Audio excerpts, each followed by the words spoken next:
Hey, everybody, welcome back to another episode of Obviously Wrong. I'm Mark Caples, where the questions are real, the answers are honest, and the takes, well, they're obviously wrong until we fix them. Now, in today's episode, we're doing something a little different, but a whole lot important. Joining me is Ryan Spencer, Executive Director of Como Conservation, a local nonprofit that's working tirelessly to protect the very land, water, and wildlife that make this corner of Texas the place that we all love to call home. Recently, on April 22nd, Como Conservation hosted a big event at the Preston Memorial Library where they brought together the folks you normally don't see sharing one stage. GBRA, the Guadalupe Blanco River Authority, the U.S. Army Corps of Engineers, and the Texas Water Company. The goal was to answer some of the hot questions that have been swirling mostly online, mostly loud, about droughts, water levels, Canyon Lake, and who's to blame for what. Now, here's the thing. That night, the event was packed. It was standing room only, and like any good Q&A with a passionate crowd, we ran out of time before we ran out of questions. And that's where we come in today. Ryan reached out to me, asked if I'd help host a follow-up session to go through the leftover questions. No interruptions, no time limit, and no Facebook comment section drama. Just real answers from someone who knows a little bit about how this stuff works. So that's exactly what we're going to do today. So pull up a chair, pour yourself a drink.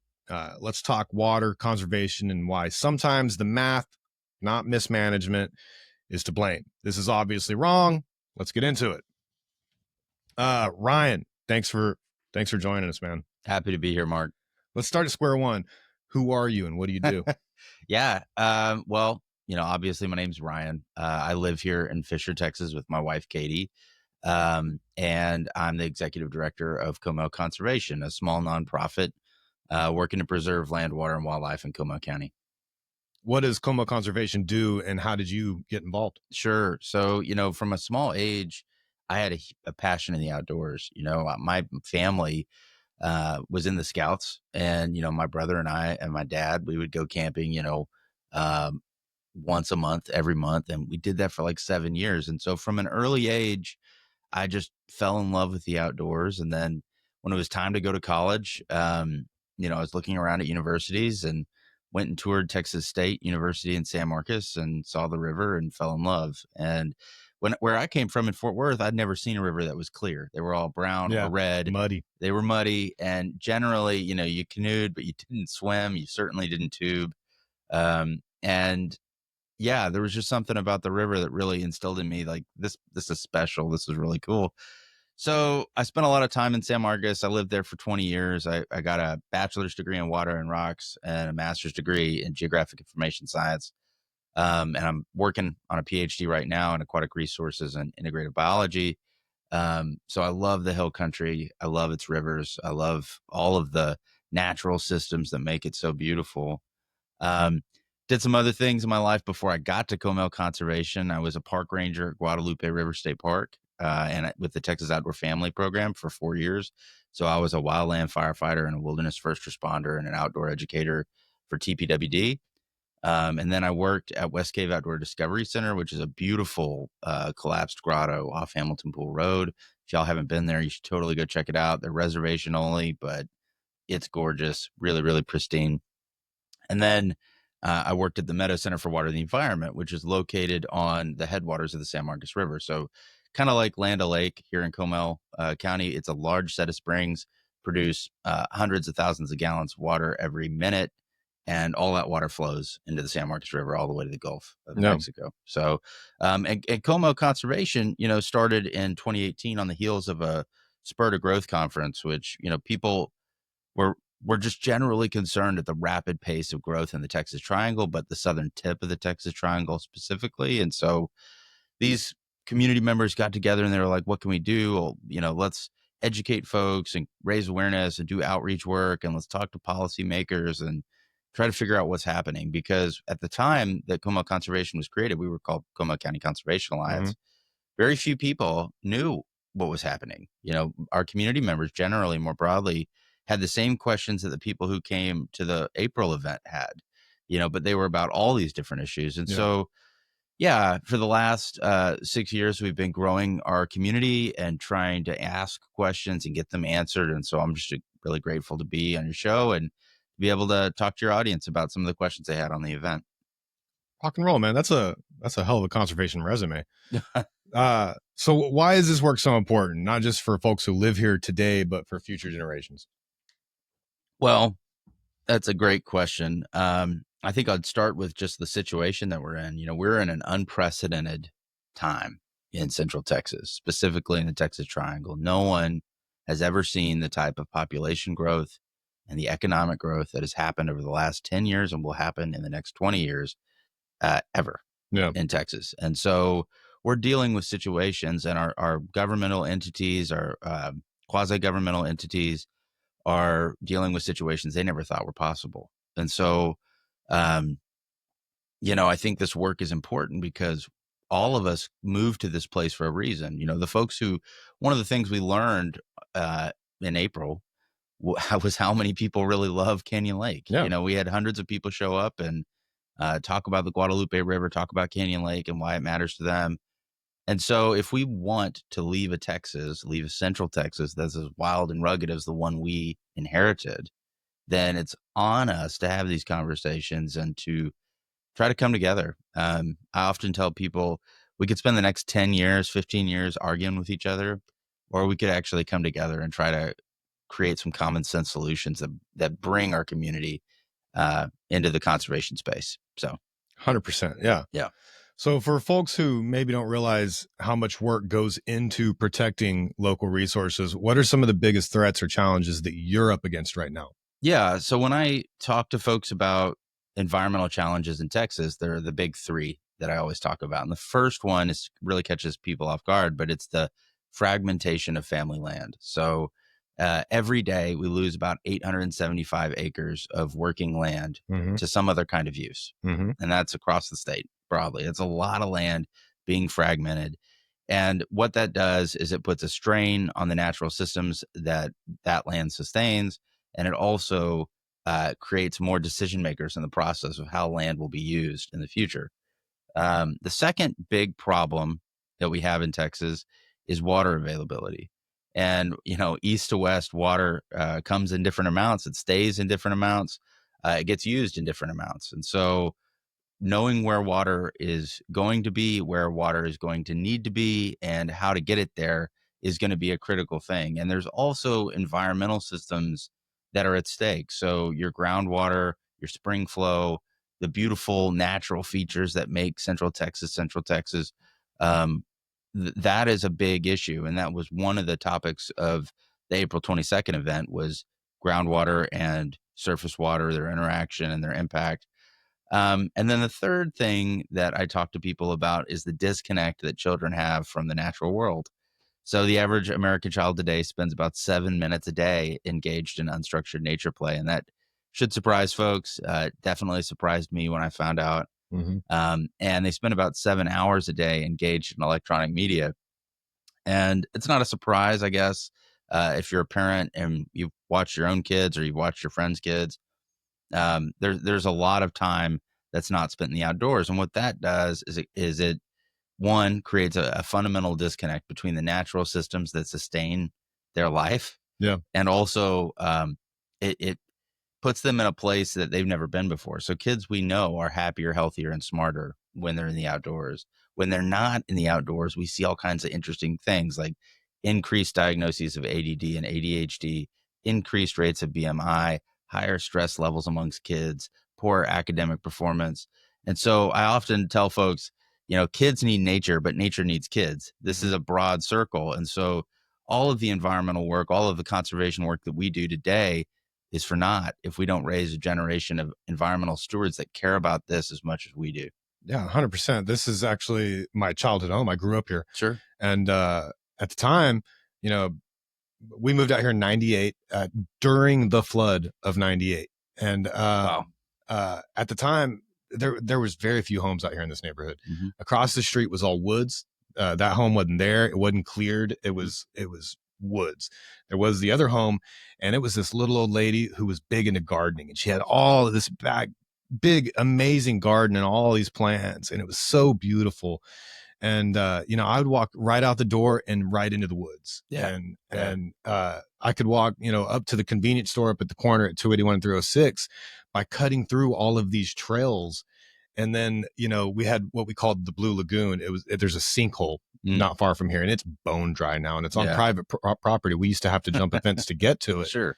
But the property owner didn't mind. We weren't trashing the place. Right. There was a waterfall. Creeks flowed. But now there's homes in the creek bed. Yeah. And I've seen that creek bed roaring, and it's been a minute, and none of these people that live here now have seen it. Yeah. But it's going to come back. One of these days that creek bed's going to flow. Oh, there's no doubt. When people talk to me about the drought, I always say it's going to break. It's going to break. And the reality is the hill country is in perpetual drought, punctuated by serious floods.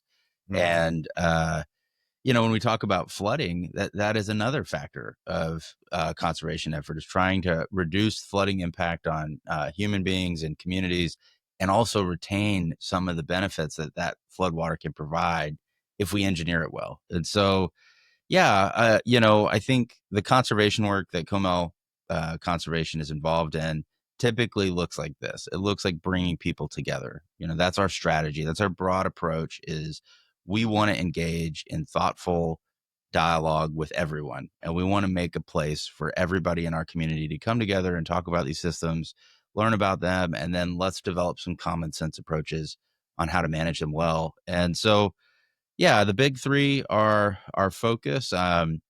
We've grown a little bit. We've got new staff members. We got Brandy in the office now, and we've got Jackson, our new conservation intern. So, and we've got a board of 15 people from all over Comal County that help us make decisions on how to operate and what to focus on. So, we're an open book. Yeah. So why did y'all host the event on April 22nd? Yeah, great question. So like you said in your opener, there's a ton of information on social media.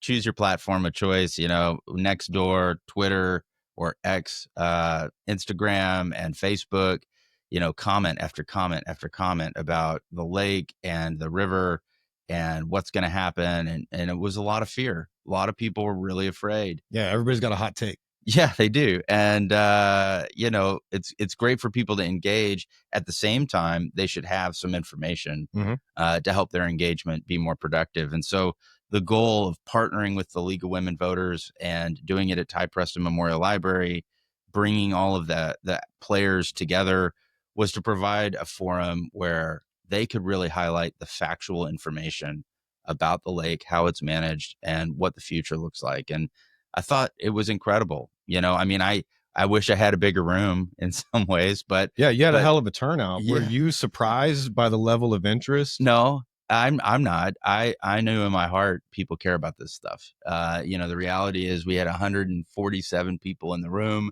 120 people got turned away at the door, and I was told over 200 people got turned away at the road. And so I'm sorry for everyone who didn't get to be there. You can go online to the League of Women Voters YouTube channel. They have a full recording, and of course, we're going to be talking about all of the public comment questions. What was the energy like in that room? Like the mood, the tone. Yeah, so it varied from person to person. There were folks that showed up super early and are like, what I call them, I call my nature heroes, my nature nerds, folks who really dig this stuff. They're ready and they're excited, they're pumped. And then there were people who were angry that were there, and you'd see them in the back. They're puffed up, like nothing crazy is going down, man. And I'd go over and shake hands and try to. All right, nature boy. Yeah, exactly. They were just upset. They're upset, and droughts and heat, I think, make people angry. But I also think there's this genuine confusion or anger at the government more broadly. And so I think people wanted their questions answered. They wanted to know that the lake will be protected, that their future out here in the region is protected, and they wanted answers. And so, what was really cool is that Andrea and Nathan and Brett were able to get up there and provide real wonderful information that I think was helpful. I wish we could have been there for an extra couple hours, honestly. And we're thinking about doing another one. We're thinking about doing another event. We'll You're get gonna to need a that bigger later. venue, yeah. Yeah, it's going to focus primarily on groundwater. So the purpose of this event was really just the The lake. lake, yeah. Yeah. But the next one, I think, will be focused more on the Trinity Aquifer, the Edwards Aquifer, the Texas Water Development Mhm. Board, and all the planning process that goes into that. 100%. Okay. So before we get into today's leftover questions, what was your biggest takeaway or learning moment from the event? Never underestimate the passion of Comal County Oh, I love it. residents, man. Yeah. Let me tell you, they care. And, one of the issues we have in this part of Comal County is we don't have that many venues that are large enough to host a big forum. And when you have a Q&A, we could have, if we had been in a stadium, for example, we Mhm. would have had 500 people there. We wouldn't have been able You to get to couldn't. everybody's questions, No. And so like there's a format issue too, like how many people can be a part of that. So I think for our next event, we're going to have registration. You're gonna have to. We're going Yeah. to have actual tickets for that. It'll be Yeah. free. We're never going to charge for that kind of stuff. But um, I think that was something that I learned, is that I'm not the only conservation kid on the block. Lots of people out here care about this stuff. And so, Yeah. And yeah. it's good. You gotta care. You have to care. Yeah, I think so. So when people start pointing fingers online, what do you wish more folks understood about these complex water management issues? Um, yeah, nobody's the bad guy. There is no bad guy in all of this. And there's no nefarious puppeteers of the water system. What we're experiencing is a direct result of a massive population boom, the likes we've never seen. 1,000 new people move to Como County every month. You stack the average water use per person per day, and you start to realize that we've got this empirically calculated demand issue that we're dealing with. And so you stack that population issue on top of a terrible drought. And you get the situation like this where people are angry, people are fearing, or people are scared. Um, and so I think if there's one thing I could tell people is that out of all the folks I've met, and I've had a lot of opportunities to meet government officials and to talk with people who are in the water space, nobody is out to get you. That is not what's happening with our conservation work. And so the reality is, we're just experiencing a massive population gain, and that's set on top of a horrible drought. And that's what's fueling a lot of these conversations. So, All right. Rock and roll, man. So let's get into it then. So these questions aren't aimed at you. Nobody asked no, you any questions. not at all. The three stakeholders were the GBRA, the Texas Water Company, and the Corps of Engineers. And so getting all three of those guys in the same room was hard enough the first time. Trying to get them into the same room to do this was another task. So they submitted their answers to these questions, Right. and have delegated to you to read off the answers verbatim. Yeah, right? to a degree. I mean, so these organizations are huge. They're large. GBRA is a large group, and they run. They have a lot of work to do, and so GBRA and Texas Water Company are both pretty large, and of course the Army Corps is huge, and so the logistics of getting everybody together is challenging. I am extremely grateful for all three groups responding to the public comment, and doing their very best to try to answer every single question. Some of the questions were a little redundant, and so they, try to pick the ones that they could that they felt were best appropriate. Mm-hmm. And so we've got around 25 or so questions that they've answered, and I think that's huge. I think that really speaks to their willingness to engage in this kind of dialogue, which is awesome. Yeah. So we're going to start with GBRA. Sure. And the first question needs a little context. The question is, what is the construction timeline for the Water Secure Initiative? But I think we need to start with, what is the Water Secure Initiative? Yeah. So the Water Secure Initiative is something that I learned about like 6 months, 7 months ago. It's really cool. And it speaks to GBRA's attempt to try to answer some of these really complex questions. So what they're trying to do is bring on an additional 100,000 acre feet of water into the Guadalupe watershed. And they're doing that through a variety of methods. They're building a reservoir. They've got a couple of other techniques that they're employing, and then they're going to try to use that water to support Central Texas. And so, that's what Water Secure is. I would encourage anybody watching this video to go to the GBRA website and try to look up more information on the specific things they're doing. There's all kinds of techniques that are employed. So aquifer storage and recapture, water conservation methods. I would assume there's some desalination in there. And, that multi-pronged approach creates resiliency. And so, the other thing I'll mention is that building this kind of infrastructure takes time. And so their response to what is the construction timeline for the Water Secure Initiative is that they're in the early stages of this project. The anticipated initial delivery target for it is 2033. So it's a little far out, but it's nice to know that GBRA sees the population boom, that they recognize the water demand issues, and that they're trying to solve it. So unsolicited opinion that Sure. GBRA probably doesn't want us to jump into, but I feel like a lot of these big giant construction projects don't tend to hit their timelines. What do you think the odds are? I don't know. I think they're doing their best, and I think what's nice is that it's already getting started. It would be, it would be one thing for us to say, oh, let's do this 20 years ago, right? But the reality is no one anticipated the population boom here in the Texas Triangle. Yeah. There was nobody with a crystal ball that was like, oh yeah, we're going to see, New Braunfels go from 20,000 people to 120,000 people. That was not a thing. So, glass half full, and also, hindsight's 2020, but kudos to GBRA for trying to start it. I made some pretty on point predictions. Fair enough. You might have. Yeah. I need to go back and look at all of the podcasts. I can review all that. How many cities and towns does Canyon Lake provide water for? Sure. GBRA is a regional wholesale water supplier that utilizes Canyon Reservoir to store water for approximately 100 customers throughout the basin. However, there are 30 municipalities, district utilities, and industrial consumers account for about 98% of the total acre feet under contract. Individual customers make up the remaining demand. And then they provided a document, which is really cool. And when we publish these responses, we're going to put it on our website, gomelconservation.org. And, you can click on that link and it will tell you who's doing what. Perfect. So, yeah. Super helpful. Yeah. That's transparency, man. Yeah. How does GBRA ensure cities comply with all the contractual obligations and ensure cities are taking efforts to conserve water? If a city does not conserve water through water conservation efforts or severe restrictions on its residents, can the city be fined? Can the city's water contract with GBRA be voided?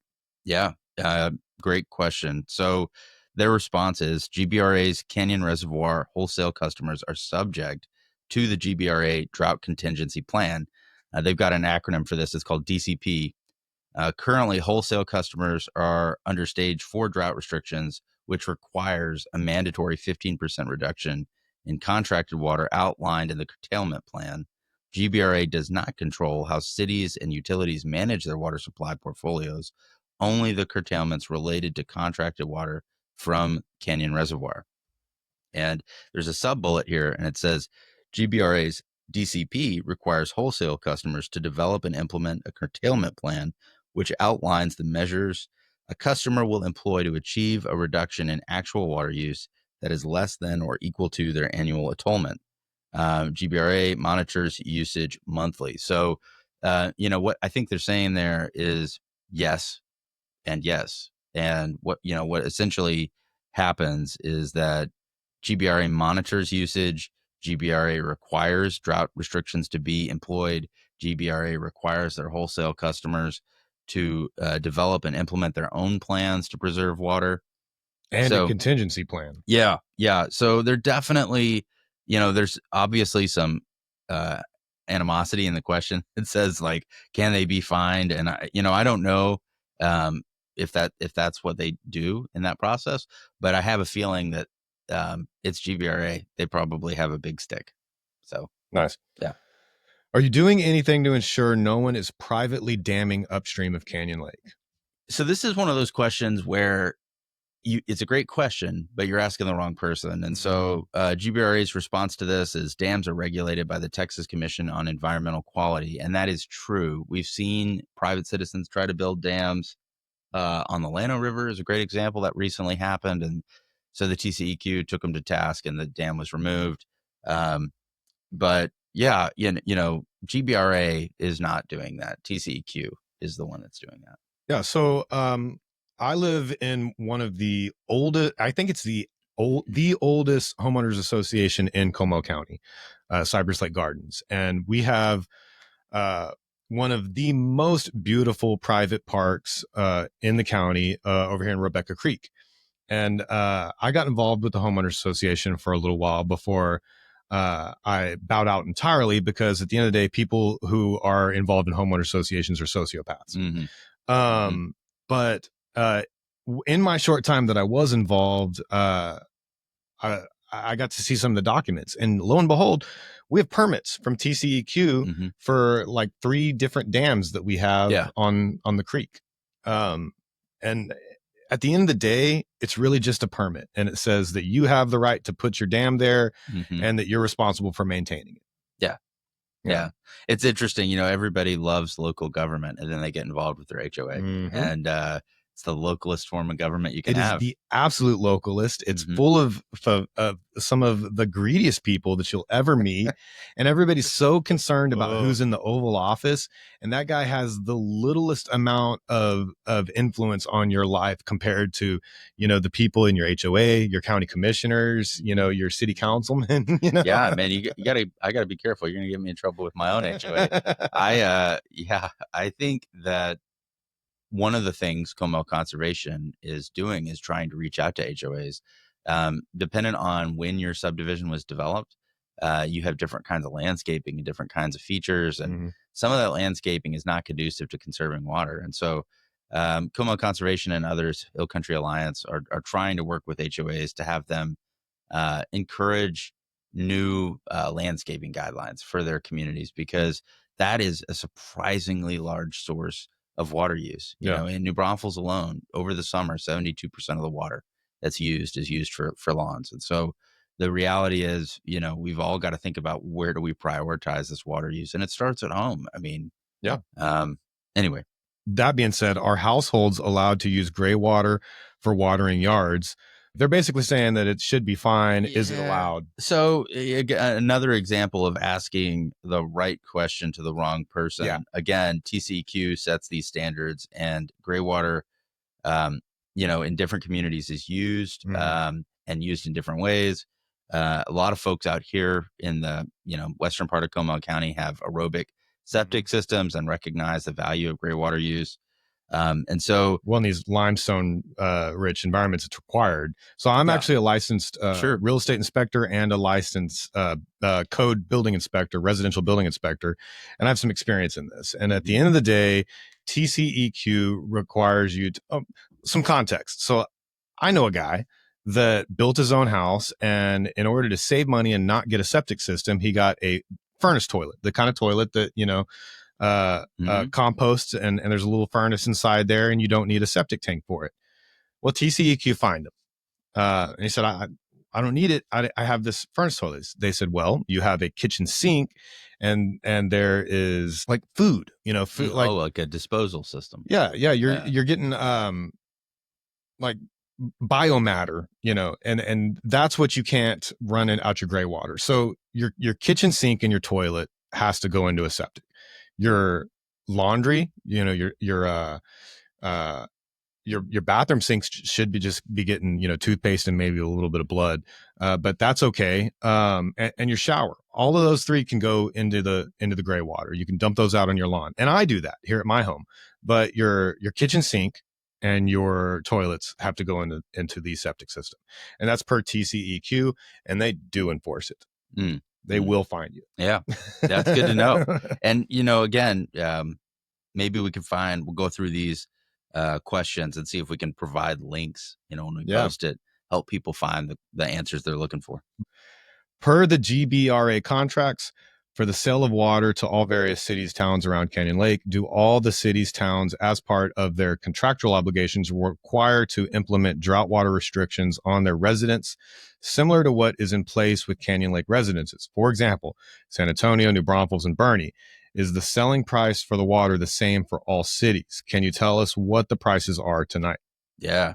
Again, some of these questions, you can just feel the intensity with the way people are talking about It's a good question. It's a great question.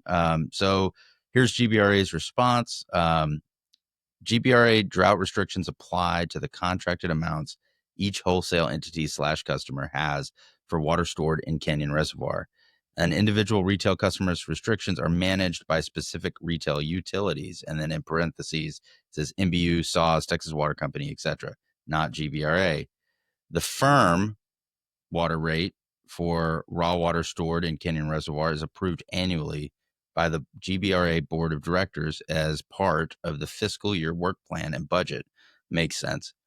For fiscal year 2025, the firm water rate charged to customers is $184 per acre foot.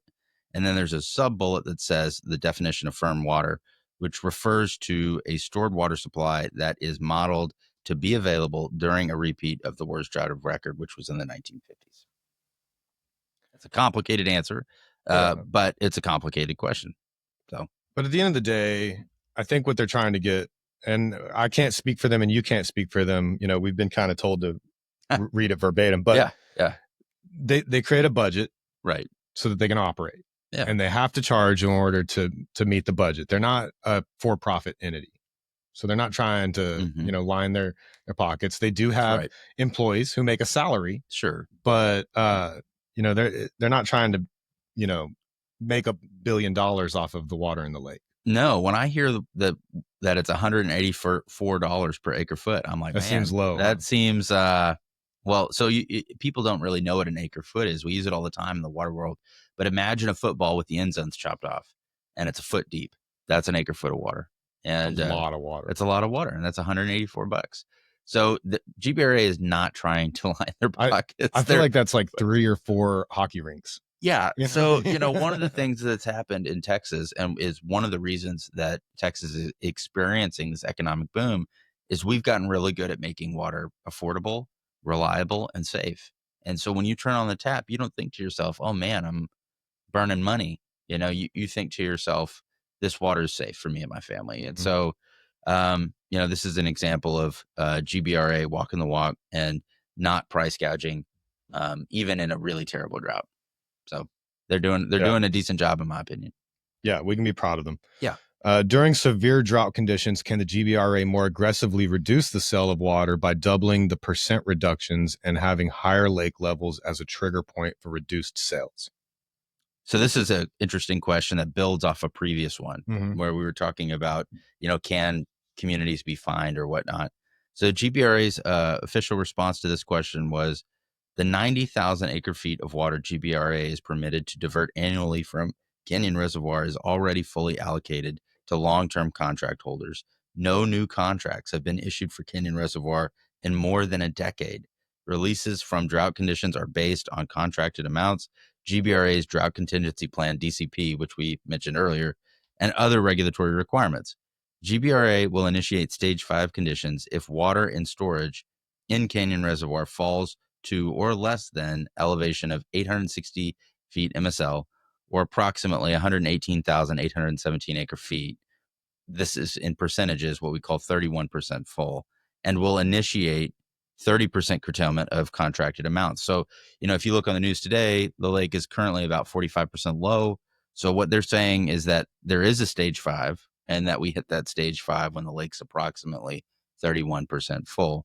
And the other thing that's really interesting about this question is that a lot of people will call me and say, hey, Ryan, can you stop them from selling water? And they don't realize often that all of the water in the Guadalupe Basin, every drop has been sold for the last 20 years. Yeah. And so that water already belongs to somebody. Yeah. Yeah. And it was sold before the lake was built, in some ways. And so the reality is that there's not a way to deny customers downstream of water that they've already a good analogy is commercial fishing. in the Sure. Gulf. So you have all these permits to go do commercial fishing. There's only so many permits that exist. There are no new permits. So if you want to become a commercial fisherman, you can't go get a new permit. You have to buy somebody else's permit in order to be a commercial fisherman in the Gulf. Right. Right. Yeah. And this makes sense because a lot of people don't realize that, the way we look at surface water law, groundwater law, diffuse surface water law, they're all different. And so surface water law is governed by this idea of first in time, first in right. And so the first permit holders were closer to the coast in Texas. And as we worked our way into the interior of Texas, the newer, contracts emerged for that water. And so it makes sense that they use the flow underneath Canyon Dam to essentially convey those water rights downstream. What is the money from water sales used for from the sale of water? How does it benefit the lake? This was a question that I was actually really interested to hear. And so this is GBRA's official answer. GBRA was granted water rights permit number 1886 in 1959 by the State Board of Water Engineers to appropriate, divert, and use public waters of the state to consist of storm, flood, and unappropriated public waters of the Guadalupe River in Como County, as may be necessary when beneficially used for the purpose of municipal use. The permit required GBRA to enter a contract with the U.S. Army Corps of Engineers to construct and impound the permitted water in the conservation storage pool of Canyon Reservoir. The second sub-bullet says operating expenses include payment to the U.S. Army Corps of Engineers for operation and maintenance of Canyon Dam and remaining debt service payments. Additionally, the U.S. Army Corps of Engineers has communicated that over the next few years, it is embarking on several large rehabilitation projects. GBRA is responsible for a portion of these improvements and will manage the impact to the raw water rate through rate stabilization's approach and designate excess budget funds as necessary. So it looks like, yes, they do make money off the water in the lake. But if we go back to the question that says how much are they selling it for, it's like $184 per acre foot. So the reality is the answer is yes, but it does have some impact on the lake down the road. And there's obviously this working relationship between the Army Corps and GBRA as they manage the lake. So, yeah, it's a good question. Great answer. We're still on GBRA, so this is directed at GBRA. Do you have reserves for customers without Canyon Lake water? So I'm assuming they're asking about wells. Yeah. So this question is really, you can hear the drought coming through from this person. And the sub-bullet reads, GBRA is actively engaged with communities and industries along I-35, I-10, Texas 130, growth corridors, and the Gulf Coast in developing regional water supply solutions to meet the needs of the population, economy, and environment. GBRA continues to implement projects to satisfy near-term needs. However, water supply needs beyond 2040 and new demands will have to be sourced from larger multi-regional projects located and developed beyond the Guadalupe River Basin. And so what that's saying is that there's a max bench for the Guadalupe River, and we can do everything in our power to try to engineer and build and develop and cultivate the firm water of that basin. But ultimately, by 2040, so many people are going to be here that we're going to have to create larger regional projects. And so you've seen it in this last session of the Texas legislature, where water is the name of the game. People are talking about it every day. And it's not just Canyon Lake, it's all of Texas. So this idea that we're going to have to invest heavily in water infrastructure is highlighted in this response. But it is nice. We talked at the very beginning of GBRA's questions about water secure. So it's this idea that they're doing everything they can to try to ensure that they have as much firm yield as possible. But they also recognize the limitations of what this population growth is doing to the region. And so I think we're going to have to go beyond GBRA for some of this. We can only expect them to do so much. We can only expect the Guadalupe River to carry so much. And that is when I was saying earlier that we're in this unprecedented space. This is a reflection of that. What is required of GBRA to declare a state of emergency concerning lake levels? Sure. So the first bullet reads, GBRA's drought contingency plan. We've heard that a couple of times. The DCP defines a stage 6 emergency condition exists when any of the following conditions exist, which may occur at any time and are not dependent on being preceded by any other drought stage. The sub-bullets, these conditions they're talking about are: a mechanical or systems failure occurs, which causes unprecedented loss of the capability to provide water service. A natural or man-made contamination of the water supply occurs. Or GBRA determines that water levels are reduced to a condition that would lead to a loss of service within 180 days or less. So we're talking about extreme emergency, like beyond And we're not there yet. 31% low. No, we're at 45% low right now in the lake. But this is beyond 31%, and these are pretty intense systems. And you can only imagine what they would actually be. Mechanical system failure would be like a dam failure. Yeah. Natural or man-made contamination of the water. I don't even know how that would occur, but that would be a wild situation. And then, of course, this last one is probably the one folks are thinking about the most, which is GBRA determines that water levels are reduced to a condition that would lead to a loss of service within 180 days. And so there is a stage 6. And, at the end of the day, there's not going to be water in the lake unless it rains. And so they recognize that. This final bullet within the response says, to manage limited water supplies and or reduce water demand during stage 6 emergency conditions, the GBRA board of directors will establish the curtailment percentage in effect necessary to address the situation. So what they're saying there, we've never seen that ever. Yeah. And so what they say is their board of directors will establish a curtailment percentage when we get there, when we see that situation happen, if we ever see that situation happen, which we have not. So. All right, our last GBRA question. How do we plan to preserve recreational activities such as canoeing and fishing on the Guadalupe River if flow and water levels do not increase? Sure. It says inflow to Canyon Reservoir and upstream river conditions are dependent on rainfall. GBRA will continue to manage releases from Canyon Dam in accordance with water supply contracts and regulatory requirements. So, the reality is they have to release the water out of the lake. They have to do that. And unless one of these incredibly 3 wild conditions are met, Mm-hmm. and they're going to continue to do that because people have a right to water downstream. And so I love water recreation. This, speaks to my heart because I love to kayak and I love to fish and all these things. Yeah. But the reality is you can't cut off other Texans downstream just because, you want to paddle on the lake. And GBRA is recognizing that. And they're just saying, hey, we're hoping it rains as much as you do. And we have to release water from under the dam. Yeah, I feel like that question should have been directed at the Corps of Engineers and should have been, hey, man, what's it going to take to extend those boat ramps down to the water? You know what I mean? Yeah. I mean, one of the things that was really interesting about the event was that we learned, I learned that, there are 2 levels. There's a flood pool and there's like a conservation pool. Mm-hmm. And so at one stage, the Army Corps is in charge of the release. And at the other stage, GBRA is managing the release. Mm-hmm. And that was something I didn't know. It's an interesting thing. And so, yeah, I mean, in the flood situation, the Army Corps would be the one releasing water. And then, a drought situation, it would be GBRA that's making those calls. So.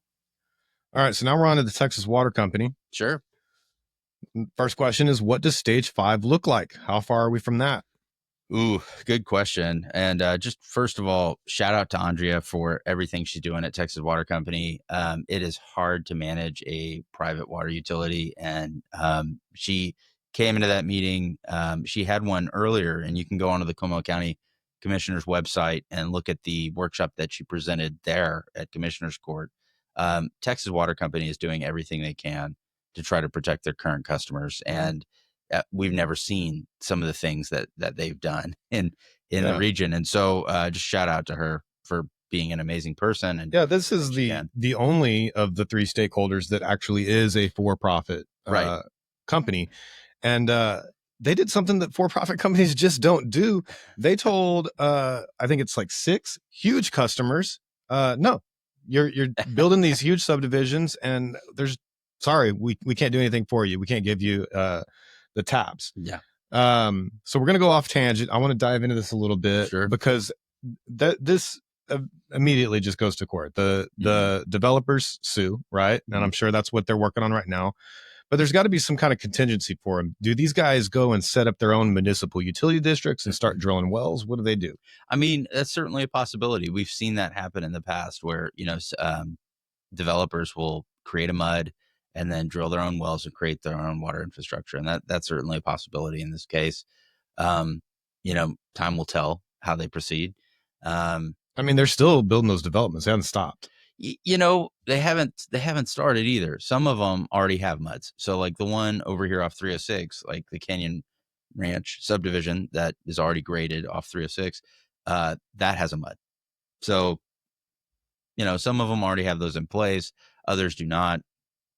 And then I think there is this broad assumption that it will rain again and that we will come out of the drought and then this will get lifted. I also know, and Andrea mentioned this during the meeting, that Texas Water Company is actively engaged in onboarding new supply. So 6,000 acre feet of water every year out of wells in what we call GMA 10, which is like over there off 46 and Schoenthal Road in that general area. They've got some groundwater wells that they're going to start bringing onto their supply, and that should afford more opportunities for more customers. But it is really nice to see a private company caring for their current customers and recognizing, hey, we got to do what we got to do to protect the people that are already on our system. And so I think when, we talked at the very beginning, we said there are no nefarious actions happening. This is a great example 100%. Of where, a private company is doing the right thing and taking it one step at a time. Yeah. So the question was, what does stage 5 look like and how far are we from that? Sure. So this is TWC's response. It says Texas Water Company's state approved stage 5 drought contingency plan is triggered when the Canyon Reservoir water level drops to 865 feet mean sea level MSL or lower. As of May 19th, the reservoir is 877.22 feet of MSL. And I think if we go back to the GBRA response, I think that 865 feet mean sea level might actually be the same in terms of their stage 5. It is the same. Yeah, I mean, that makes sense because GBRA is the wholesaler to TWC for Canyon Reservoir water. So anyway. So we're getting there. We got about 12 feet to go. However, we have been getting a lot of rain lately. And at the end of the day, anybody who is a sports fan knows that this is a statistics thing, man. It can only not rain for so long before it does rain. You know? I used to hang out and work on this ranch out in Blanco County for the Flannerys. Bob Flannery was he died in his 90s. 5 years ago he died, and he said before his death that he used to always say that our climate is perpetual drought with periodic flooding, and that he felt like we were coming into a 7-year drought.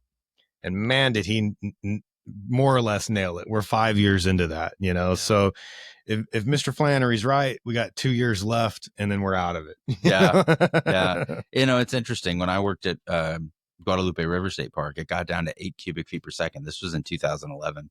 And I remember driving 281 and all the marquees on every church sign said, pray for rain. And the reality is this drought will break. It's impossible for it not to. And the reality on top of that is that more and more people are moving here. So the drought of record, which we often refer to as the worst drought in Texas history, happened between the 1950s and like right around 1957.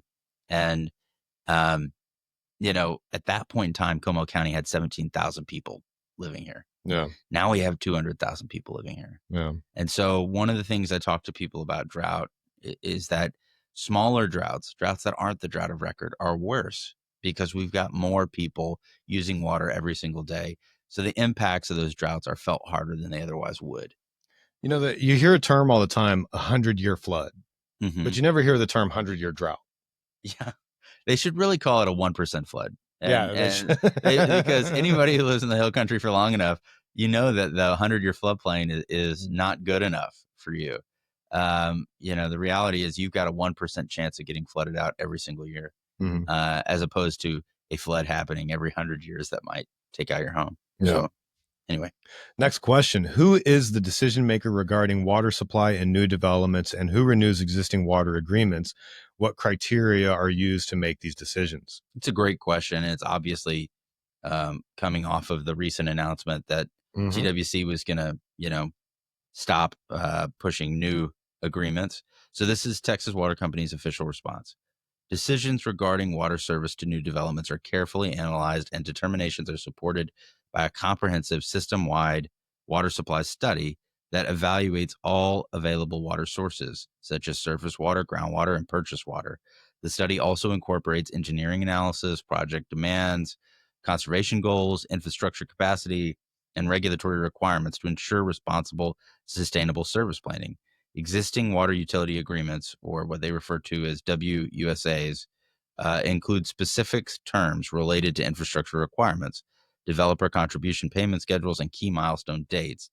WUSAs, or Water Utility Service Agreements, are not typically renewed if the terms are not met. An agreement is canceled or becomes void. Any request to revise the terms or reinstate a canceled WUSA is treated as a new agreement and reviewed under current conditions. So that's really cool. Yeah. That's interesting. Obviously, one, Texas Water Company is in the business of water, and so they do their due diligence when they take on new clients, new customers, develop new projects. They're not doing this willy nilly. Mhm. And the other thing that's interesting is that if you do get your agreement canceled, you're now trying to get it approved under these current drought conditions, which I would assume would be more difficult. So yeah, great response to that question. Obviously, Andrea and her team work on it together, and that's how they make those decisions. No new connections until the pause is lifted. What criteria will you use to determine if new connections will be added? All right, so this is TWC's official response. Texas Water Company has paused new developer connections to prioritize water service to existing customers. New developer connections will only resume when we can confirm a reliable and sustainable water supply that can adequately support both current and future demand. It is important to note that this pause does not stop all construction. Some developers may have previously negotiated and fully executed water utility service agreements that remain valid. If the terms of those agreements are met, developers may proceed with construction only for those pre-existing water utility service agreements.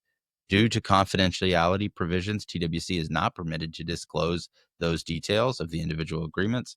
Separately, customers may also see infrastructure improvement projects underway across our service territory, and these are an integral part of our broader efforts to enhance system reliability and long-term capacity. So that's interesting. That's really cool. So like we talked about, um, they did something we don't see very often in terms of a private company saying, "Hey, we're not going to sell any new projects. We're going to make sure that our current customers are taken care of." What they're also saying is that you may see stuff happening, and that doesn't mean that we've changed our mind about it. It Yep. just means that their agreement already came through. It's already been approved. They are, meeting all their requirements, and so they're allowed to continue. And yeah, I mean, it's as straightforward as it gets. That's wonderful. How are you incorporating reuse and conservation methods in your water supply systems now and in the future? So this is the Texas Water Company response. TWC is actively investing in capital infrastructure to reduce water loss and improve system efficiency. Current and future efforts include, and there's a bulleted list, leak reduction and efficiency through main replacement projects and advanced metering infrastructure, or AMI, to better track and manage use.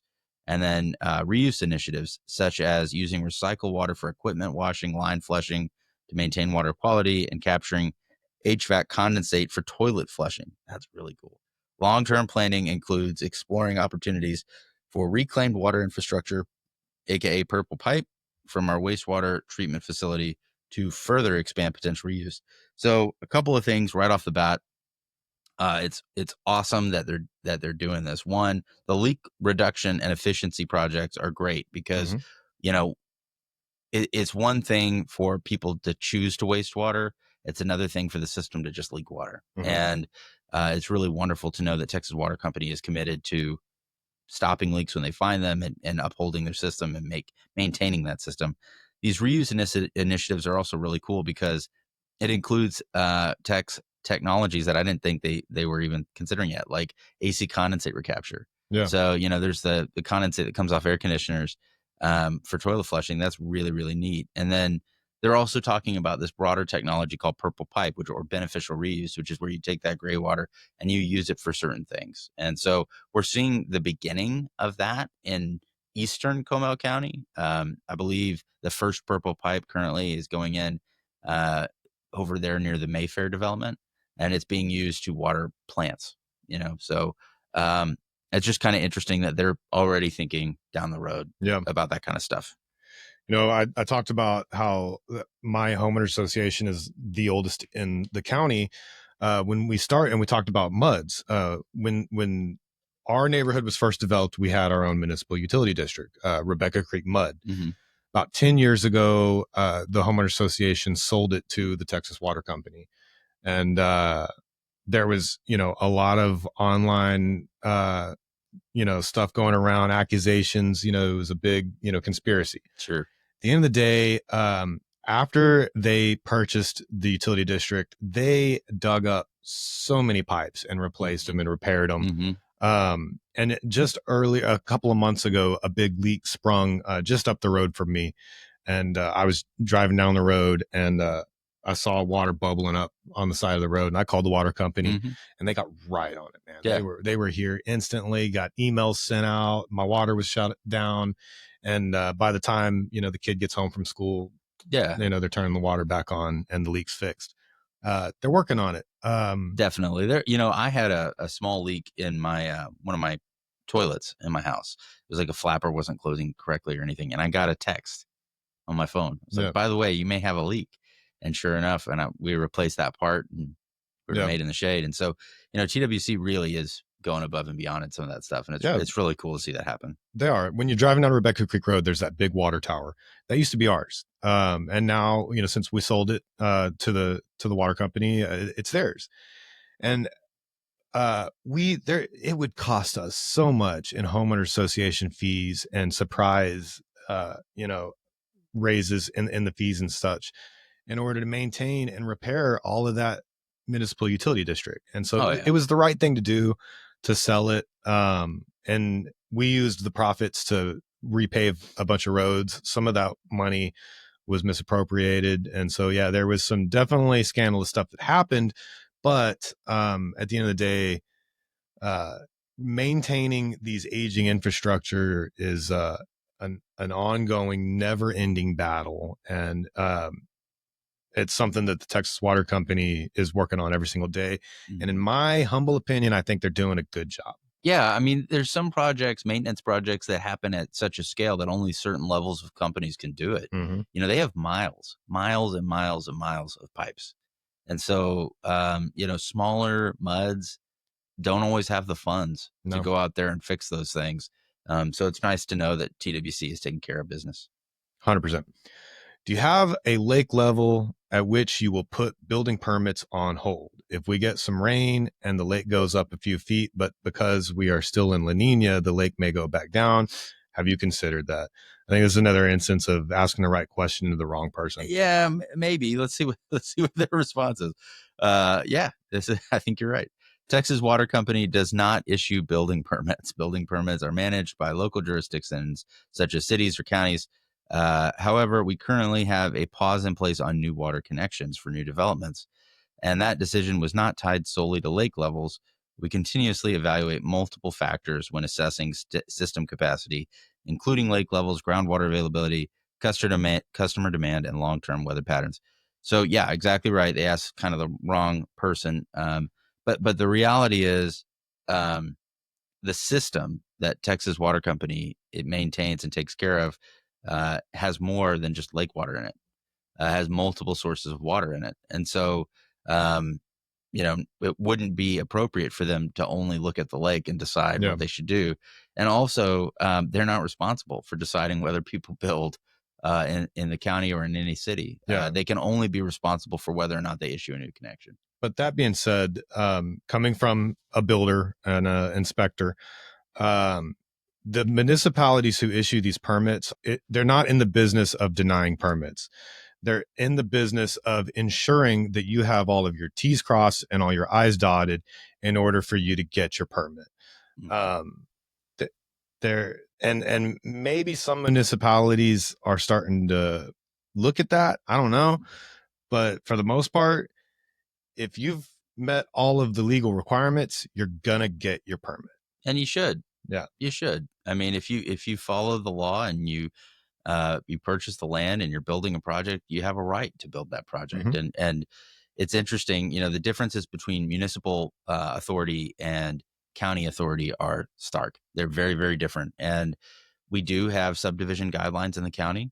But like you described, if the developer creates their plat and their site plan and everything, and meets all the subdivision regulations, then the county is required to approve it. Mhm. It's not like they get to just pick winners and losers. They they Yeah. they have to I follow the law. I think the greater dilemma here is something that you talked about in the Como Conservation Charter, where at the end of the day, we have these big ranches, these big, giant, plots of land that were in these families for decades, sometimes centuries. Um, and then somebody dies and it goes into a trust. And then the people who inherit it, the trust says, you know what, let's just sell it and cash out. And who ends up buying it is developers who want to divide it up and build a bunch of homes on it. And that's just the way that it's going. Mm.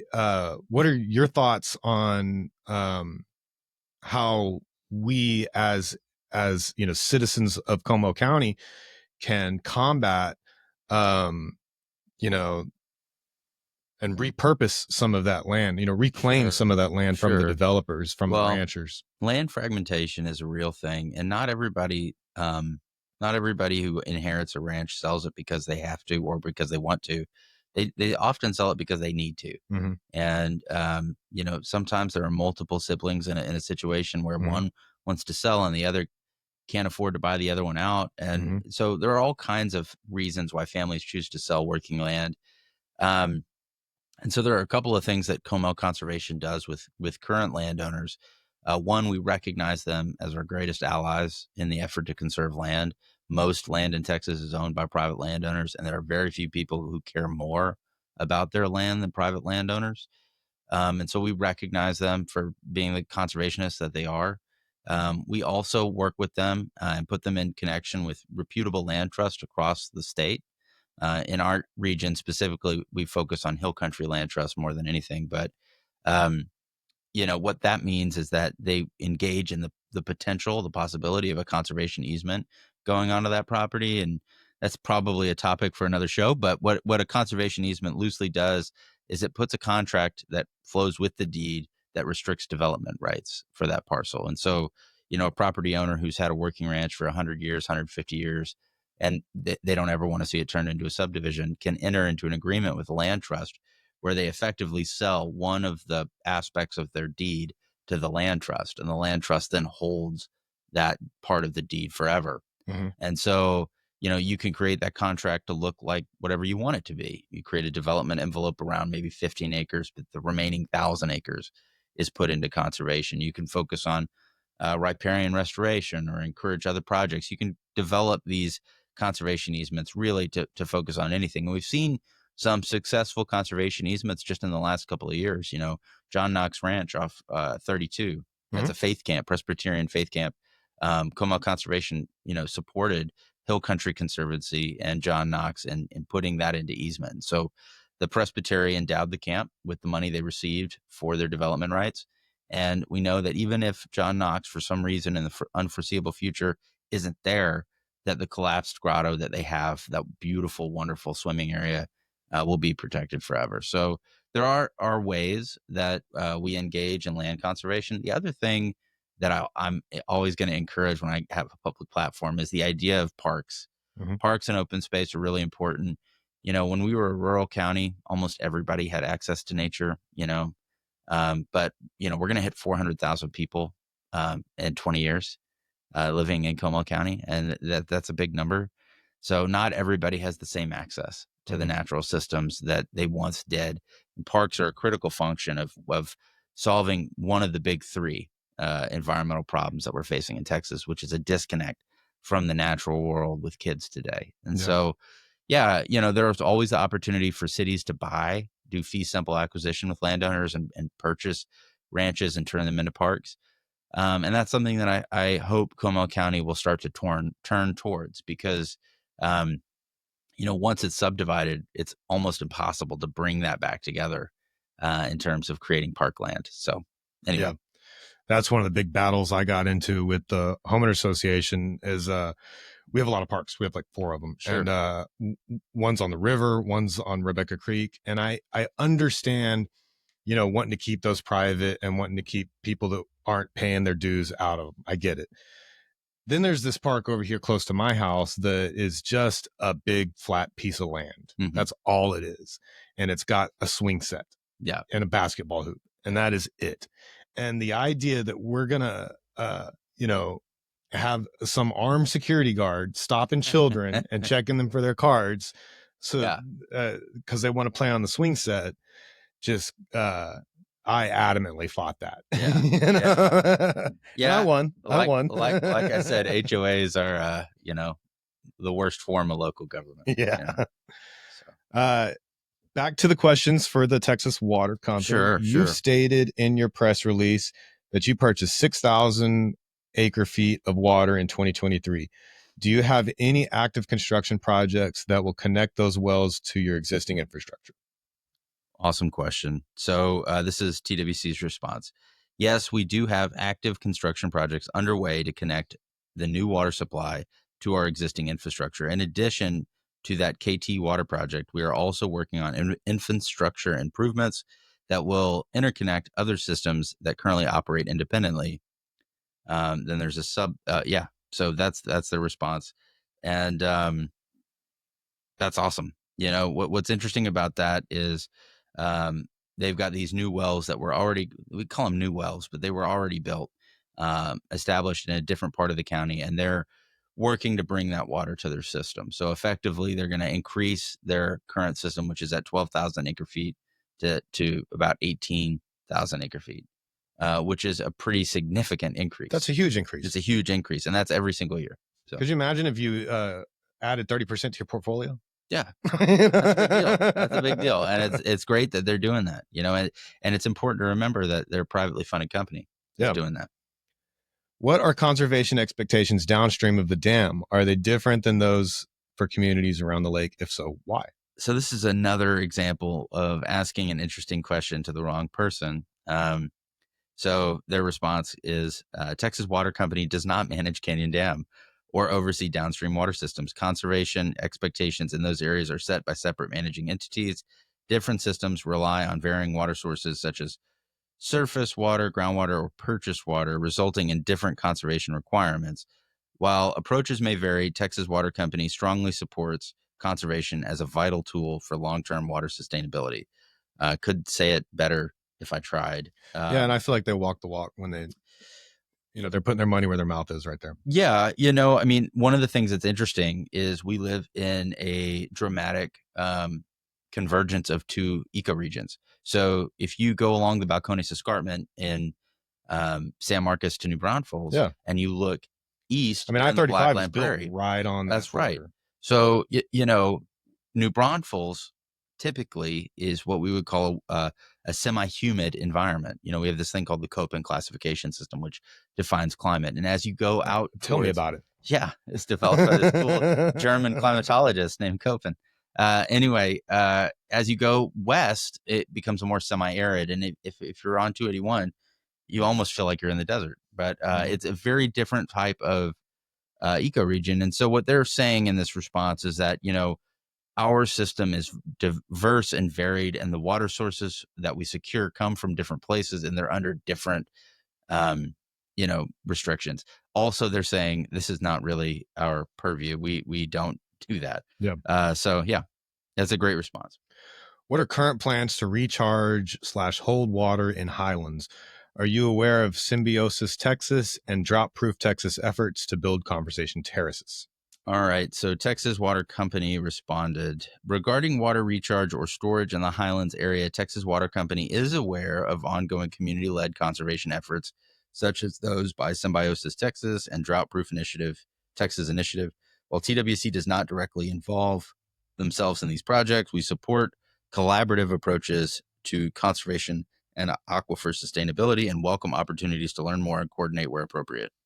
Um, so, it's great that they're aware, and it's wonderful that they're excited about involving themselves in the future. So, this is an example of Como conservation bringing people together and asking questions like this. Yeah. Have you heard of this? Have you thought of that? And doing it in a way that's respectful and kind. And what you get is a respectful and kind response. And so it's clear that um, these two people meet. The person asking the question and the person responding. They came to some agreement there, which Yeah. is cool. Will the Texas Water Company be able to service current residents who are currently on exempt wells but are running dry, even as new construction goes in? This is a great and complicated question. Texas Water Company, their response is as follows. TWC does not manage private wells or their usage. Our responsibility is to manage and plan for water needs of our current customers who are connected to our system. So it may sound a little harsh, but it's not. It's just the reality. Yeah. They are not in the business of managing private wells. And I do think, I can't speak to TWC, and if you're trying to get service from them, you might reach out to them more directly, maybe, via email. Yeah, because there's some variables, like Right. if you have a water main running right in front of your house, then it's a matter of just paying the tap fee and getting a tap. But Right. if they have to put in some infrastructure to get to your property, then you're talking about spending enough money that you might as well just drill a new well sometimes. Might be tough. Yeah. Might be tough. So there's some variables there. And I feel for you. Like I said, man, I do a lot of work on these ranches in Blanco. We just replaced a pump in a well that turns out there ain't no water in that well. We just spent a bunch of money putting a brand new pump in it to realize that pump burned up because there ain't no water down that hole. Yeah. It's interesting. I tell people a lot that they should really think about rainwater harvesting. So when you're in a really rural environment, um, water wells are great. They're helpful, but they're governed under a different set of rules than diffuse surface water or rainwater capture. And so, the rule of capture is what governs most groundwater. And, essentially what that means is that, your neighbor has the right to pump as much water out of the ground as they can, as long as they put it to a beneficial use. They don't willfully waste, and they don't cause undue subsidence. And so if your neighbor decides to pump a considerable amount of water and your borehole goes dry, you really have no recourse. However, if you capture water off of your barn or off of your roof, you are the owner of that water. And so nobody can take it from you. So in some cases, it's cheaper to build rainwater catchment. And, it also is more resilient because it's protected under a different set of laws in Texas. There's a great group out there called the Rain Bees, and the Rain Bees do. It's Dr. Stephen Granger and Dr. Larry Sun. They're good friends of mine, and they go out to people's homes and help them understand what their rain capture opportunities are, how much it might cost, and how to get started. And so, if you Google Rain Bees, you can go to their website and you can even reach out to them. And they showed up to my house, so they're a great group. Rock and roll. Let's get them on the show. Yeah, check out Rain Bees. Let me ask you this. Does it make sense to capture the condensate from your air conditioner and the wastewater from your reverse osmosis system and drop that back down the well? Or is there a better way to recapture and reuse that water? I think there's a better way. Is there? Yeah. In fact, I would discourage anybody from dropping water down their own well. I don't know Really? if that would be a solid thing to do. I think you should try to capture as much water as you can. AC condensate recapture, gray water use, all that kind of stuff. Being efficient with water is great. We just don't want to get into a situation where, you're putting things in your well water that maybe should or should not be there. Yeah. So it's kind of hard to say. And the answer is like, it kind of depends on what you're doing. But I do think when it comes to AC condensate, where you get the most bang for your buck for some of these systems is on public infrastructure. So schools, storage units, storage units aren't public, but they're big, big box stores, places that use a tremendous amount of air conditioning. So Yeah. when we think about some of this tech, we always relate it to our home. An AC condensate recapture, while you can get a good amount of condensate, um, it's just not the same Yeah. as like a big But you can't high drink school. it. Well, no, but you can use it for a lot of other things. And so, like, a great example is in Wimberley, Texas. So, the Jacobs Well Elementary School was a project that I had the opportunity to work on when I was at the Meadow Center. And they incorporated a suite of what we call one water technology, which included stormwater capture, rainwater harvesting, AC condensate recapture, all of these things.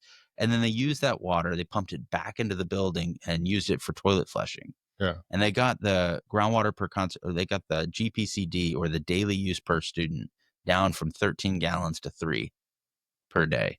So, when we're talking about like systems wide conservation efforts, go for the biggest ROI. Like those public buildings are where you're going to see a tremendous amount of improvement. The Yeah. great thing about rainwater capture at a private residence is that it gives you a great deal more resiliency in terms of everything. If your water well goes dry, but you still have a cistern, you're made in the shade. That's a wonderful way to look at it from a rural perspective. But But this isn't something where you can just divert that water right back in your system to flush your toilets with it. You would literally have to build new supply lines in your walls. We call it dual plumbing. Yeah. Yeah. That's pretty intense. Yeah. Yeah. So there's some investment there. Are there programs with the state where you can get like some rebates for doing this? I don't think at the residential level there's a lot of rebates, but there may be stuff for larger buildings. This is a conversation for like school districts. Do you know if county Como Independent School District's doing anything like this? I don't know. I don't know. We need to check in with them. Yeah. And yeah. All right. We're on to the Army Corps of Engineers, the last of our stakeholders from the April meeting. First question, what is the purpose of the 3 large pipes, 4 to 6 smaller pipes going into the lake at the end of Triple Peak Road? Who would that service? Who owns that? Or what grants water rights? Man, you got to love public comment. Like he came ready. He knew exactly what he wanted. He had a very specific question, and I love it. I want to know too. Yeah. So they list 5 individual responses. At the end of Triple Peak Road is the Texas Water Company's surface water treatment plant. 2, TWC would need to respond to who that water serves. 3, TWC owns that treatment plant. 4, GBRA needs to answer who grants water rights. And 5, U.S. Army Corps of Engineers leases the land to GBRA and TWC. The state of Texas owns the water rights, and TCEQ manages the water rights, while GBRA sells the rights to TWC. So it's a long response from the Army Corps. Essentially, it looks like at the end of Triple Peak Road, TWC operates a surface water treatment plant. The water that they treat there probably, and I'm going to say probably, is incorporated into their system. And so people who are, customers at TWC might get water from this treatment plant. They probably have more than one, Mm-hmm. And so, and apparently that land on which it sits is leased to them through the Army Corps. So that's a complicated answer, but it was a complicated question. So it sounds like everything is probably on the up and up with these. It's just that you gotta know who to ask. Yeah. I mean, who would you ask about that? I mean, honestly, I think it's that's a good answer from the Army Corps, and it's a good question. There are lots of people who will run pipes out to the lake if they have. Oh, you see it. You'll see see it all the PVC. time. Yeah. And so this is someone wanting to make sure that, and apparently it is on the up and up. And I think in that meeting, they even said that it is an issue that they deal with. That people are stealing water. Yes. Yeah. It's unfortunate. It's unfortunate. Why would the Corps of Engineers allow Texas Water Company to sell water from Canyon Lake to other water companies, especially when we're in drought? Well, again, I'm going to read the response and then we'll get into it. Yeah. Okay. So this is Army Corps' official response. Conservation pool level is determined by the reservoir's authorized purpose and design specifications. The specifications are defined in the project's operational plan. The reservoir's primary and secondary authorized purposes, such as flood control, navigation, and water supply to the public and recreation, influence the conservation pool's size and operation. The dam is operated by the U.S. Army Corps of Engineers, who cannot change the pool levels. But we're back to asking the wrong entity the right questions. And it's unfortunate that the Army engineers didn't get more questions Sure. because like I said, I want to know what the plan is for the boat ramps, you know? Yeah. And nobody asked that. Right.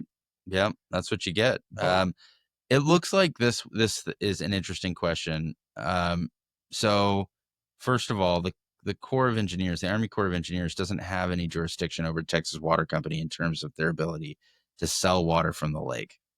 So it's important to recognize that the Army Corps of Engineers manages the lake in flood pool, and broadly speaking, manages the property that surrounds the lake. Right. GBRA manages the distribution of the rights to the water in the reservoir, and has already mentioned multiple times in the responses that the water's been sold already. We've kind of beat that. Yeah, we beat it into the ground. Yeah. So yeah, it's just one of those things. It's not that the Corps of Engineers is allowing the Texas Water Company to do anything. Everybody's doing what their charter allows them to do. Mm-hmm. So now we have some questions for the county commissioners who weren't at the. No, they were there. Yeah. So kudos to Commissioner Jen Crownover and Commissioner Doug Leacock. They were in attendance. And there were some questions that we received, and we were like, it doesn't really fit. Like Army Corps doesn't really fit GBRA or TWC. Let's send that over to the commissioners. And this is how they responded. So this is one of my favorite questions in the entire list. How do we influence the TCEQ, which is the Texas Commission of Environmental Quality? It's a big agency, and they have a big mission. So TCEQ, this is the response from the commissioners. TCEQ is a state organization reporting to the legislature. Therefore, individuals should contact their state representatives. And then they have this link. So when we publish this again on our website, you can click on that link and it'll take you to the TCEQ website. But they're not wrong. You know, TCEQ reports to the legislature. And so if you have issues with the TCEQ, your representatives in the Texas House and the Texas Senate are your best avenues for influence over TCEQ. And, you know, ask yourself this. Do you even know who your representative is? I do. But you know, I think, you know, one of the things I'll say about conservation and the environment in Texas is that these situations are very complicated. It's the intersection of science and policy. And sometimes the science says one thing, but the policy of the community says another thing. And dialing it in is actually extremely difficult. So, you know, I want to salute everybody at TCEQ who's trying to sort through these very complicated environmental problems that, you know, don't necessarily have a straight answer. I think all of us would love to have a silver bullet that would solve all of the environmental crises in the state of Texas. But the reality is we don't have that. We have a republic, this democracy where we try to answer these questions together, and it is muddy and murky and slow. And so a republic, if we can keep it. There you go. Yeah. When will building restrictions start on developments due to the water drought? For example, making lots bigger and not allowing these high density neighborhoods that are being built. Since commissioners cannot make that decision, who is in charge of it? And what can we do as a community to implement it? I love the tag on that question. What can we do as a community to implement it? Good question. So this is the commissioner's response. The county, via commissioner's court per statute number 232, are specifically prohibited from regulating the density of development. The legislature writes the rules that the commissioners are legally bound to follow. And they say rules, it should be laws that the commissioners are legally bound to follow. Therefore, individuals should contact their state representatives to have those rules changed. And you know, here's the other thing. If you sit on the other side of it and you're a private property owner and you want to sell your property, you don't want to put it into conservation. You want to sell it for the highest amount that you can get for it. Do you have a right to do that in the state of Texas? And do you have a right? Yeah. I mean, that's so there's always the other side of this coin. Like, I understand the desire to not have high density neighborhoods next to you, but does your neighbor who owns that land have the right to sell their property? or to develop it in a way that they choose to? Yeah. And where do those things intersect? And so again, these are the questions that the Texas House and the Texas Senate answer. And I think it's nice that the commissioner's court even mentioned the exact statute. So if you want to look at where their authority comes from and what Austin has given the Comal County commissioners, that's the place to look. But yeah, reaching out to uh, your senators and your representatives is critical in this work. Now, just on the other side, Sure. behind my house is a large ranch. Uh-huh. Let's say that that ranch came up for sale. Mm-hmm. I can't afford to buy it, Right. but I don't want a developer to buy it. Yeah. You know, what recourse would I have? Like, if I were to reach out to Comel Conservation, Yeah. would they have advice for me on how we could avoid getting that purchased by a developer and getting it purchased by somebody who intends to keep it wild? Yeah. So the first question I would ask you is, do you know the name of the rancher that owns that parcel? Do you know who they are? Well, sure. Have you cultivated a relationship with them? You know, one of the things that's interesting about working in a rural county as opposed to an urban county is that we're primarily under county authority, not municipal authority. So in a municipality, you have things like zoning that can eliminate certain developments from ever getting near you. You have those protections. But when you're in the county, you really only have subdivision regulations, which are not the same. They do not eliminate a development from happening. They loosely govern how that development can go in. But like they said in this question, they cannot regulate density, for example. And so I would say the best way to conserve land is to start before that group wants to sell it, before the landowner is thinking about selling it or thinking about developing it. And a lot of land trusts do this. We engage in it as well. It's called landowner outreach. And so, working with landowners, bringing them together, talking about their options. There are programs that will pay them to do carbon sequestration. There are programs that will pay them to plant native grasses. There are programs that will pay them for conservation easements on their property.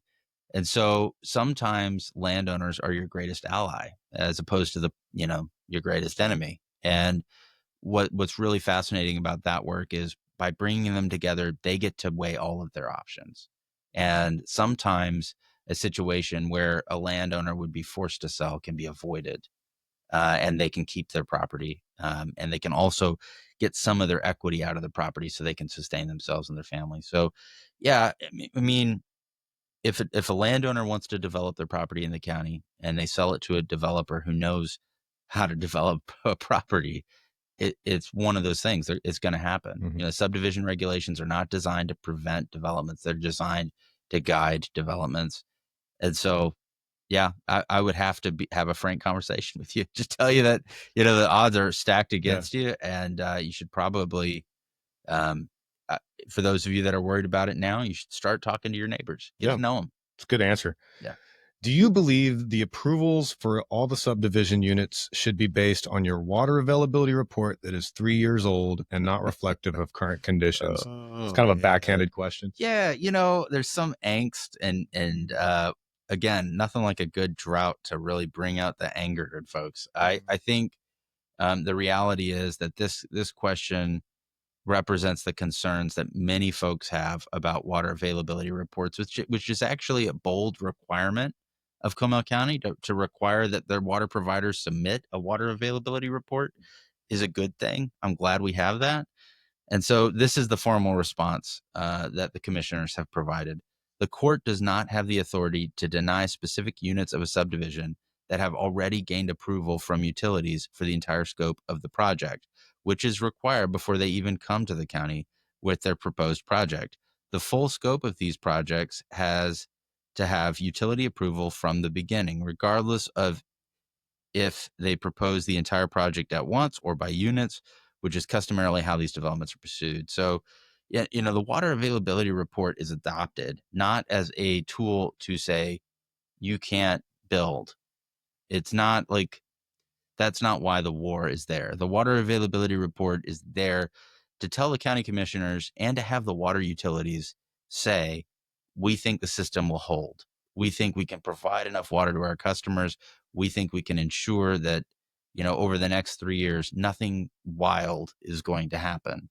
And we're about to go through this process with Texas Water Company. They're going to create a new water availability report for 2025. And I got to be honest, they've been incredibly supportive and collaborative. They've invited Comel Conservation to the table to participate in conservation conversations about the water availability report. We've got a committee of community members that includes commissioners that are going to help build that water availability report. And then something else that was recently announced by the commissioners was that they're going to engage in a contractual relationship to review that availability report after the fact. So the new water availability report in 2025 is looking good from my perspective. And I definitely appreciate the openness of Texas Water Company, the When you say collaborative looking nature. good, you mean looking accurate. Yes. Yeah. Yes, it's looking accurate. And I mean, the forecast is You the might not like forecast. what it says, Yeah. but it's accurate. Right. That's 100% true. I mean, the population growth is still here. Yeah. Our water woes are not gone because Let the me ask you water this. availability report It says, is great. that is 3 years old and not reflective of current Yeah. conditions. Yeah. Is that mandated to be renewed every 3 years? Every 3 years. That's right. Does it make sense to do it more often? I think it's hard to do. We're talking about looking at a massive system that has miles and miles of pipe, tens of thousands of customers. The water availability report looks at all of the different sources of water, whether it's the reservoir or the Trinity Aquifer, and assesses where those sources are. And then it also looks at population and demographic change. So there's only so much forecasting that you can do and not be redundant. Sure. And so, would it be better to have it every 1 year?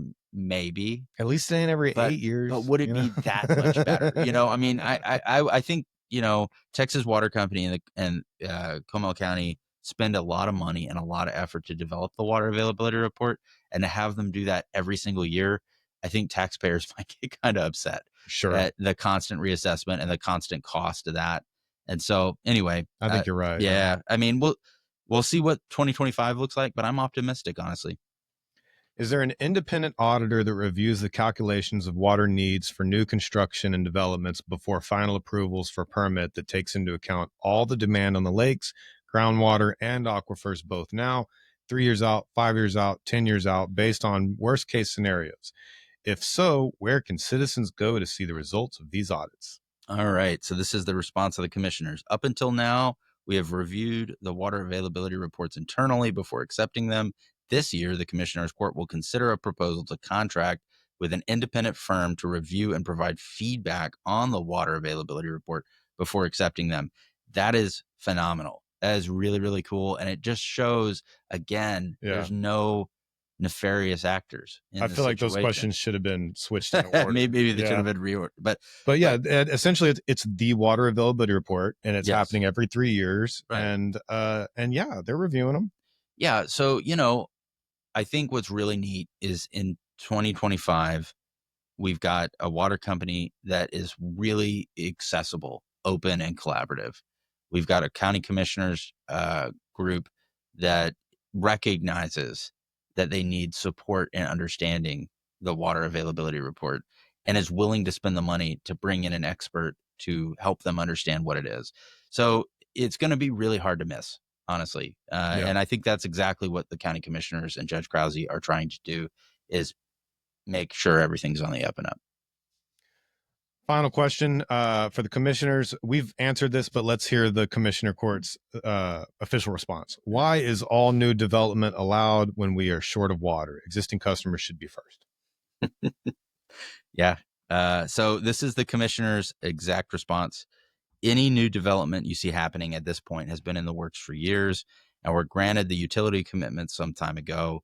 What folks are seeing is the building out of lots or projects that have been in the utility company's planning and projections for a long time and are finally going vertical. Nobody is being denied water, but the drought contingencies are there for exactly that reason, to protect the water supply for existing customers and their inventories.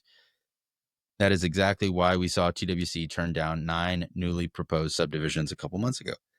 So, I think one of the things that's hard to see is that developments that go in look brand new. It's like, oh, they just started that development. The dozers are there. They've graded everything. They must have got approved a week ago. Some of them have been Yeah. approved for years and are just now getting started. And some of them got approved with water before that, And so I think that's what the commissioners are stating here. They're just saying that, TWC on its own went out there and decided, well, we're going to pull back on new connections for a little while until we can shore up supplies and make sure our existing customers are taken care of. And the commissioners are just saying, nothing is getting developed now that isn't in uh, correlation with that isn't in respect to that. And so, yeah, I think the county commissioners are doing their very best to try to manage an explosive growth. I mean, when you think about how much growth has happened in Como County in the last 20 years, it's spectacular. It's absolutely wild. And we're a rural county that is stuck in between two giant, massive cities, and the growth is just happening every single day. And so I think these commissioners are really doing their very best. And I'll also add that they're actively engaged with our county authority group, which is a group of county commissioners that meet regularly to talk about the things that are going well, to talk about the things that could be improved. They are not sitting on their hands. These commissioners are some of the hardest working people I've ever met. And I genuinely think that they want to see Comal County make it through and preserve its natural systems as it goes along. Again, there are no nefarious actors here. They're doing their very best. So, Yeah. That's all the questions from the event. Yeah. I look forward to the next one, the bigger one. You'll have to have people register and submit their questions, and be sure that those questions get in front of the right people to answer them. Right. But that's the important thing. Ask the questions. Go ahead and ask the questions. But guys, let's be respectful to our elected officials. Well, it's important. I'll say this: we learned a lot co-hosting the event with the League of Women Voters and doing it at Ty Preston. We learned a lot about our community and about our efforts. I mean, I am the executive director of a small nonprofit. It's rare when 400 people show up to an event that I host. Yeah. And so, I think in the future, we're going to do things in a way that allows more folks to engage. But the biggest thing I tell people is to be kind. Be kind to everybody in the room. Nobody is really trying to hurt anyone. And the reality is we could spend, like some counties and communities have, the next 10, 15 years just fighting with each other, sitting on different sides of the room and yelling back and forth. Or we could actually have meaningful dialogue and come together and come up with some solutions that will protect our community for future generations. So, yeah, I mean, I'm grateful for you. Thank you for having me on and for we're not done. Oh, we're not done. Okay, good. So good. So if you're not following my Substack at leadershipknox.substack.com, you should. I write about a lot of things, mostly leadership and project management, and I'm working on my next book, but occasionally I write about water. And I have two recent articles that I know you haven't read them, so you're kind of getting That's okay.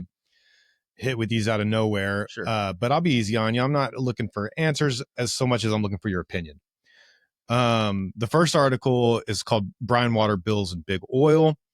Some context here. The article basically breaks down the growing debate around produced water, which is the toxic byproduct generated during oil and gas drilling in Texas. So for every barrel of oil, 5 barrels of this chemical laden water is pulled up with it.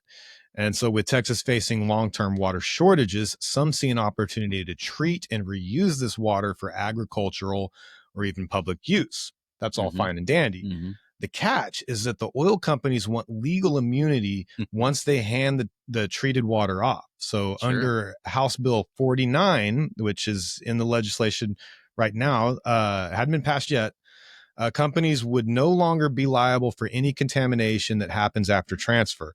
Mhm. unless they were grossly negligent or intentionally broke the law, which is a very high bar to prove. Sure. This opens the door for serious long-term risks to public health, landowners, and taxpayers if contamination occurs down the road. So I have 3 questions for you. Okay. As someone that's knee deep in conservation, how do you balance the idea of innovation like recycling produced water with the need for accountability? And are we actually ready to trust these treatment processes, Hmm. or are we moving too fast? That's a great question. I think we're in an unprecedented territory in terms of water use. We've got massive demand. The Texas Triangle is growing at an unprecedented rate.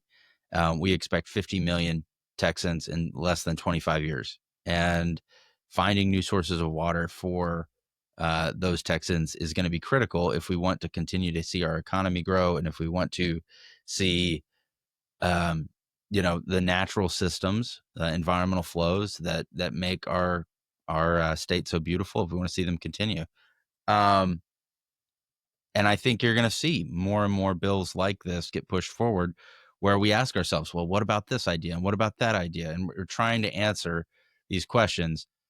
I don't know enough about the water treatment processes to know if they could be trusted. And, I'm working on my PhD, and one of my advisors early on said there's always going to be one committee member that asks you questions you don't know. Mm-hmm. And they do it to see if you'll say you don't know. And that's like a high bar for, any academic, any scientist, is to be able to admit that you don't know. And so I'll say that I don't know whether or not the processes are accurate enough. I do know that in Texas, we have this philosophy of no stone unturned.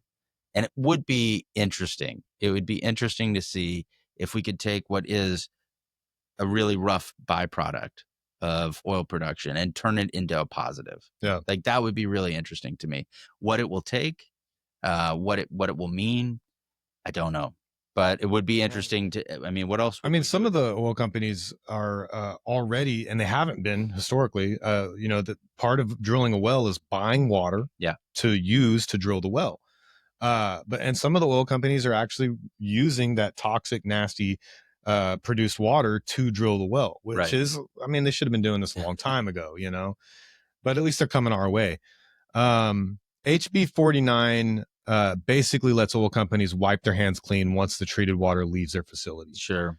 From your perspective, what's the real risk to the public if liability shifts like that? Who gets left holding the bag if something goes wrong 5, 10, 20 years down the road? We've seen laws like this since the 1970s. When we talk about laws like SARA and other environmental bills that work on Superfund sites, where the onus is on the purchaser for what happens with the product after that. So like, let's say you buy a really toxic waste pit and you're going to turn it into something. The person who owned that toxic waste pit before you is no longer responsible for the pit. And I think part of the reason that those things are put into bills like this is because if you are the corporate entity that is selling something that is not a safe product, right? You want it to end at the door. Mhm. You're like, hey, this is a firework. I want you to buy it. You can buy the M80 or whatever, but it's on you to light it off and to do what you're going to do with it, right? Yeah, So there's like a corporate, it's a good analogy. frankly, I don't think companies would be willing to sell it if they didn't receive some kind of immunity from how it might be used or misused. So uh, whether that's So to the if you public don't benefit, trust it, don't buy it. yeah. I mean, I don't know if it whether or not that's to the public benefit. It depends on how it gets used, I think. And again, how cool would it be if we could take a product that's terrible and turn it into a win for Yeah. the environment? I mean, that would Yeah. be really. I mean, I'm at the end of the day, I'm all for it. I just don't Yeah. like the idea of having this legislation. Sure. That Nobody likes it when people skirt their responsibilities or don't, but if it's open and transparent and they're like, hey man, this stuff is rough, and somebody else buys it anyway to try to turn it into something better, then they kind of knew going in. Yeah. But that's just my personal opinion. So you deal directly with communities that are worried about these issues. What would meaningful transparency look like if we move forward with reusing produced water? What kind of public oversight or independent testing would you want to see in place to actually build trust? Well, the great thing about working in the hill country is we have relatively little oil in the hill country. We don't have as much produced water. But it does affect our day-to-day lives. Yeah. So, I mean, I'm just saying from my conservation perspective, like in terms of the issues I work on, it doesn't come up nearly as often as it would for, say, somebody that works, you know, in the panhandle. So I think it's similar to the way we test water supplies. So, like, you know, if you're going to buy this product and you're going to turn it into water supply, whether it's environmental flow or it's going to people's houses, then I think, you know, you should test it to the same standard, right? That makes sense. Is it safe to recreate in? So we have a standard in Texas where we look at water bodies and we determine whether or not they're safe to recreate in. There's this list called the 303D list, which is the list of all the stream segments that are not safe, right? And so we have some standards in place for already existing environmental flow. And if it was in that case, I think we should use those standards. And if it's for drinking water, then I think they should be held to the same standards that we currently have for our drinking water. And I think, you know, transparency is always a good thing. Yeah.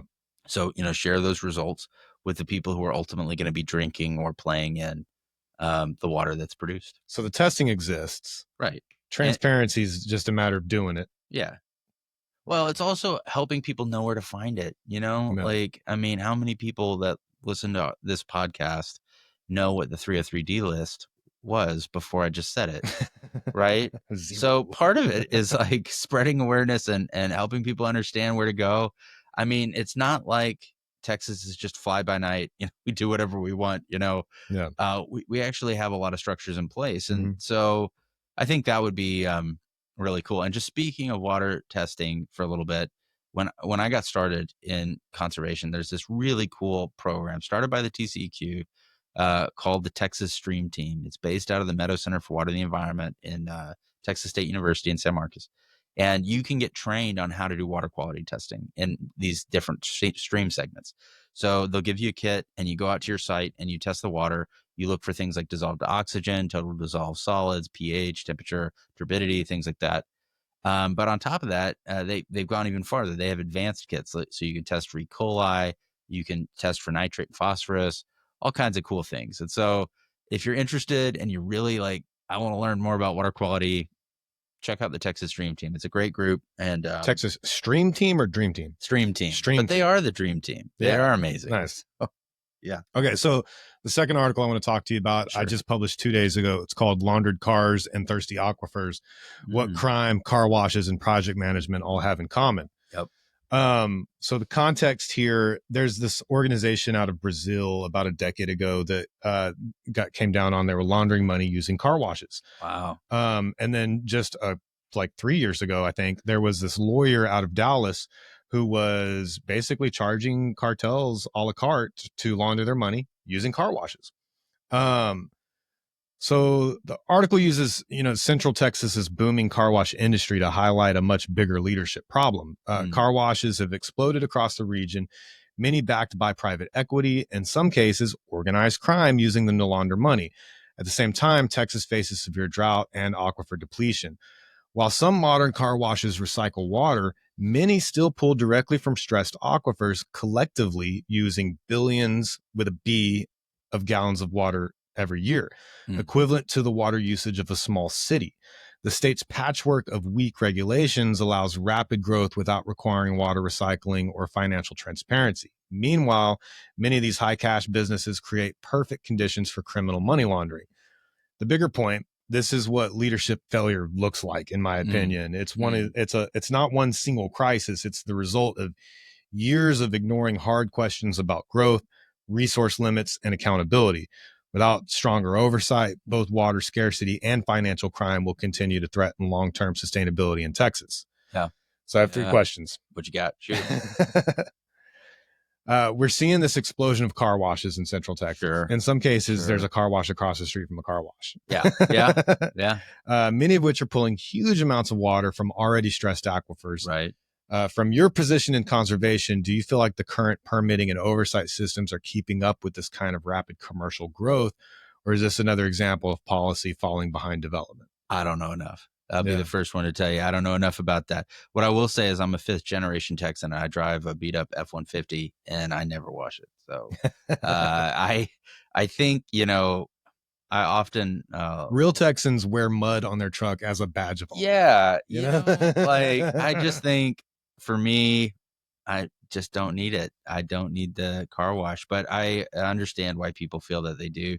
I think that I see it in the same vein as lawns, Mhm. lawns, and you know, I look at water use today. The average person in Texas is spending about 120 gallons of water per person per day. It's huge. It's a huge amount. And if you talk to our ancestors, like just 6 generations ago or 5 generations ago, in the the late 19th century, they would have thought we were insane. Mhm. They would have thought, who could possibly use Yeah. 120 gallons in one day? And, I think we have to ask ourselves, where's our reverence for water? And we have to walk the walk. We have to be willing to say, okay, it's stage 4. I'm not going to water those beautiful tomato plants my wife planted. I'm going to let them die. I Yeah. mean, I have to do it. I have to, for the sake of who I am. And so, yeah, I don't know enough about the regulations associated with car washes or recycling of water in car washes, but I definitely think that part of this work, part of our effort as a community is going to be to increase the reverence towards water Yeah. because we have done a great job of making it affordable and safe and reliable, but it's on us to keep it that way. And so, So from my research, so mhm, all modern brand new sure, car washes, they have recycling systems, good. but there's grandfathered in older car washes that don't. Hmm. Um, and so from my research, it's about 25% of the car washes here in Texas that Yeah. are not recycling their water. And when you do the math, the amount of water that they're using annually equals about 46,000 houses. Wow. That's a lot. Yeah, it's a lot. That's We're a talking lot. billions of gallons of water. Yeah. So in the article, I point out some of these cash heavy car wash businesses and how they've become perfect vehicles for money laundering, Hmm. in addition to being water hogs. How much concern does Como Conservation have about the intersection of unregulated water use and these kinds of financial crimes impacting the integrity of local resource management? Well, I think Como Conservation's main focus is on increasing conservation of water. So recognizing that in times of scarcity, that watering your yard or washing your car every day is probably not the best thing to do. Is something we want to prioritize. And so some of the work that we do engages with HOAs, engaging with developers. We actually had a developers workshop in February. We brought developers together to talk about low impact development techniques and conservation development methods that they can incorporate that help make their developments strain the environment less. So So, who's showing up to these workshops? Are they yeah, mostly just residential developers or commercial developers, like people who are building car yeah, washes? Are the they commercial involved in this? developers, so folks who work on, like, for example, industry complexes, things like that, and also residential developers. And when we first started down this road, I had this fear that I wouldn't, I'm a conservationist. Should I really be talking and hanging out with developers? And the answer is absolutely yes. 100%. Yeah. 100% yes, because they're the folks that have a huge ability to make decisions. And oftentimes, the folks that are in that business are anglers, they're hunters, they care Hmm. deeply about the environment. And so, um, you know, had some wonderful conversations at that developers workshop. And then we just recently at our last community program hosted Garrett Meckler from ASA Properties at Veramindy. And he was talking about the things that they've incorporated into their development to help it be more connected to the community and provide greater green space for our children. And it was wonderful. And so, I think one of the things that I try to do with Como Conservation is be radically collaborative. Go out there and talk to everyone and be connected with everybody and bring them all into the tent because it's only when we work together that we're going to solve these problems. So, getting back to your question about car washes in particular, Como Conservation has not engaged the car wash community or industry broadly. And I know very little about the cash business, money laundering type situation that's Yeah. happening. I If mean, it's happening, I at don't the end of even the day, know. the point is that, people they love a conspiracy theory. Of course, yeah, And they yeah. show up to the meeting, Hmm. and they want to ask these questions, but they're asking the wrong questions to the wrong people Sure. when there is an actual conspiracy theory unfolding in front of us. You know what I mean? Yeah, yeah, That's You can go and see actual court, yeah. Sure, documents, and it's sure. it's a real thing. Yeah. But Well, it's final fascinating. question: in these workshops with the uh developers and stuff, what are some of the hard questions that you're asking to help people to avoid digging us into a deeper hole? I think some of the hardest questions that we have with developers are centered around density. So, like the commissioners mentioned, they don't have the legal authority to regulate density. Mm-hmm. But sometimes we can encourage a developer to do that voluntarily, where they either provide larger lots in certain areas or they save a large area of their development for conservation and then densely develop in another portion of the parcel. Um, and so, like, examples of that exist all around. Barramundi has contributed large amounts of acreage towards parks. So has Mayfair. And, we've been in conversations with the Chesmar group over on the south side of Canyon Lake. And so those are the hardest questions is when we're talking about density and trying to understand how they do their process. That's another thing. It's really hard for conservationists and NGO leaders to know what it's like to build a subdivision or to Mm-hmm. understand the process that's involved in developing an industrial complex. That's not our field. That's not our field of expertise. So we're learning a lot from them in terms of like what works, what doesn't work, what can we actually absorb. Um, the easier conversations that we have center around like landscaping. For a long time, a lot of developers would focus on the traditional Mm-hmm. St. Augustine big yard, a few mature trees.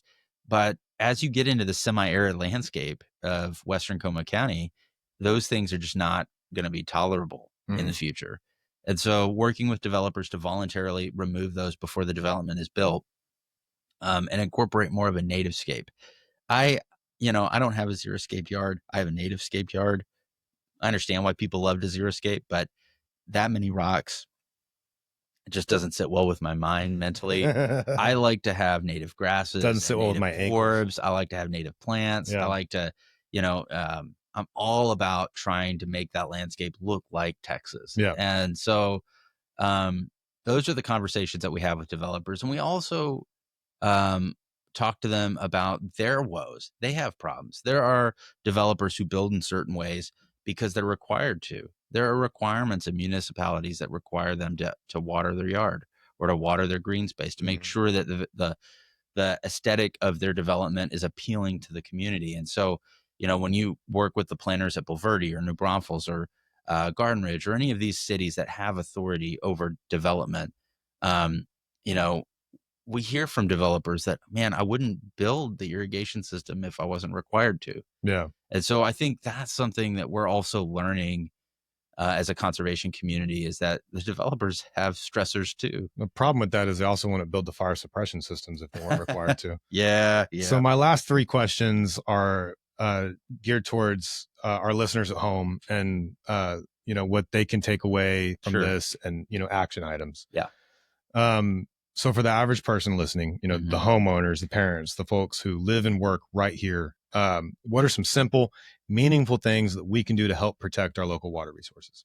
Yeah. So I would say the first thing is engage, and what I always tell people when they're looking at Comel conservation in our group is there is a way for you to participate, whether you're coming out to community programs or engaging in outreach efforts, or even if you just wear the t-shirt, Yeah. trying to find a way to involve yourself in the conservation effort at some level. I also encourage people to explore. So one of the great facets of this work is that we live in a beautiful part of Texas. So become a kayaker, get a stand up paddleboard, go out there and learn how to fish. Enjoy the beauty, the natural beauty that is around you, because it'll do two things. One, it will spur you to action in terms of wanting to protect. The aptitude and attitude spectrum of conservation is direct and corollary. So as your aptitude increases in outdoor activity, your attitude of appreciation towards the environment also goes up. And so it will, one, spur you to action. And then two, when you struggle, when you see a big development come in or you have issues with the way something occurs, will refill your tank for future work. And so I always encourage people to engage and explore. We always need volunteers at Como Conservation, always need volunteers. And you can go to our website and fill out the volunteer form, and we can help you get involved there. And then the last thing I encourage people to do is donate, not just to Como Conservation, but to any conservation group that really pulls your heart, that speaks to you. I think, we're all in this together. So whether you're a member of the Greater Edwards Aquifer Alliance of San Antonio, or you're a member of the Hill Country Alliance or the Watershed Association, or any of these incredible groups, our friends of the Night Sky here in Como County, we're all doing great work and we're all working together. So I encourage you to find one and latch onto it, make it yours. So when it comes to the influence and the people that make the decisions, Sure. What moves the needle? Is it voting? Is it speaking up at meetings, calling reps? What really moves the needle? I think we're in the very beginning phases. People want us to be finished, right? Like they want us to get to the solution and save the environment today. But I think we're in the very beginning stages. I think it's just as important for you to talk to your neighbor about conservation issues as it is for you to call your representative. In our area, I believe it's Kerry Isaac, and then there's Senator Donna Campbell. You could reach out to both of them, but they know what you're going to call them about already. They're very informed on these issues, and they have a lot of folks in between you and them that are going to answer and respond to you. And so I think we're in the stage where our communities need to convene and work together, and we need to spread the word about our concerns, and we need to learn from each other and grow from each other. So I encourage you to engage in the political process, whichever political persuasion you are a part of. Engage in your local meetings, engage with your neighbors, and have conversations about water, have conversations about land and wildlife. And, I think regardless of whether or not you're a Republican or a Democrat, we can all agree that we really love Texas. We really love the wildlife of Texas. We love the stars. It's not a partisan issue. It's not a partisan thing at all. And so, this is one of those rare moments in political life where you can actually have really productive conversations. And so I just encourage folks to engage. And again, please call your state representatives and your state senators. That's important too. But I still think rallying our community together is really important. Here at the local level is where things really get done. And so, that's what I would encourage people to do. We talk a lot about leadership on this podcast. Whether it's running a job site, managing public resources, what leadership behaviors do you want to see more of from officials, business owners, or even just everyday citizens that could help prevent these problems from compounding in the future? Yeah. So I think if you're a business owner, you're a leader in this community. If you're operating a business, the way you engage your business matters. And so I would say, think about your business's water use, think about your business's energy use, think about the product that you're creating, the work that you're doing, and how can your business have an impact, and customize a model of conservation that works well for your business. You know it better than anybody else. So, you're going to find the right fit for your group. But that being said, you're a business leader. And so I think you have a responsibility to try to find out what that is for yourself. So engaging in your local chamber, engaging in Como Conservation's community programs, learning about these natural systems, I think is really important. One thing people don't always recognize about our community is that this is an economic issue as much as it is an environmental issue. It's a $1.3 billion tourism economy. And it's 33% of all the jobs in New Braunfels are stemmed from the natural systems that I think business owners around the lake are really feeling that right now. I bet they are. Yeah, I have no doubt. And so, I think the onus is on all of us to try to figure out what can we do together. Yeah. Well, Ryan, tell the people out there in podcast land where they can find out more about you and Como Conservation. Well, our website is pretty easy to remember. It's comelconservation.org. You can go there and find out about all of our efforts, all of our different programs. You can email me, Ryan@comelconservation.org. And I'd love to hear from you. I'd love to hear your thoughts on the conservation issues that you're facing. And again, I just want to thank you, Mark, for having me on. It's a really cool podcast. And thank you for spotlighting the event on April 22nd, because not everybody could get in. And a lot of people watched your highlight reel of that event. And I think it did a lot of good. And again, helping us promote the answers from these incredible organizations that are doing the work. It's a good thing. Thank you. Rock and roll, man. Look, this stuff isn't always sexy, but it's real.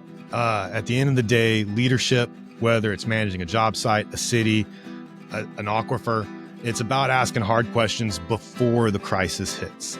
It's about ownership, and it's not about blame shifting. It's not about pointing fingers. Water doesn't care about your politics.